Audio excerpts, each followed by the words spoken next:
Rafael Nadal s'est réjoui mercredi de retrouver à l'Open d'Australie son rival Novak Djokovic, privé de tournoi en 2022, estimant ce retour bon pour le tennis. L'an dernier, Rafael Nadal avait remporté ce tournoi du Grand Chelem au terme d'une finale en 5-7 dantesque contre le Russe Daniil Medvedev, alors que Novak Djokovic se retrouvait banni du territoire australien en raison d'un imbroglio politico-juridique lié à son statut vaccinal. L'Australie a depuis levé l'obligation pour les visiteurs de présenter une preuve de vaccination contre le Covid-19 et permis aux Serbes de revenir.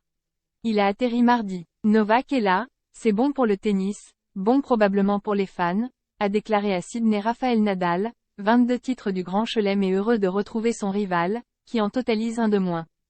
L'Open d'Australie commence le 16 janvier et s'achève le 29 janvier. L'Espagnol, devenu père tout récemment, commencera sa préparation pour l'Open d'Australie par la United Cup, un tournoi mixte organisé à partir de jeudi à Sydney, Brisbane et Perth.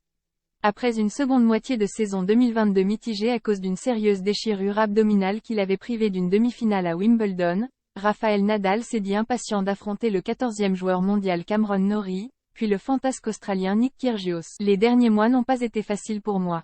Mon principal objectif est maintenant de retrouver de bonnes sensations sur le court, être compétitif. J'espère l'être, a dit l'Espagnol, vainqueur de son 14e Roland-Garros en juin.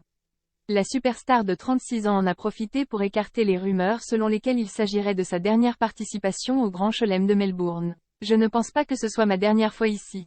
Je suis heureux de faire ce que je fais. J'aimerais continuer de le faire, a insisté l'Espagnol, qui espère démarrer fort pour engranger de la confiance. Mais à 36 ans, tu ne sais jamais quand ce sera la dernière fois, a concédé le numéro 2 mondial, 2 fois vainqueur de l'Open d'Australie et dont la première participation remonte à 2004. Quant à Novak Djokovic, 9 fois champion à Melbourne et en quête d'un 10e sacre, il entamera sa tournée australienne par le tournoi d'Adélaïde.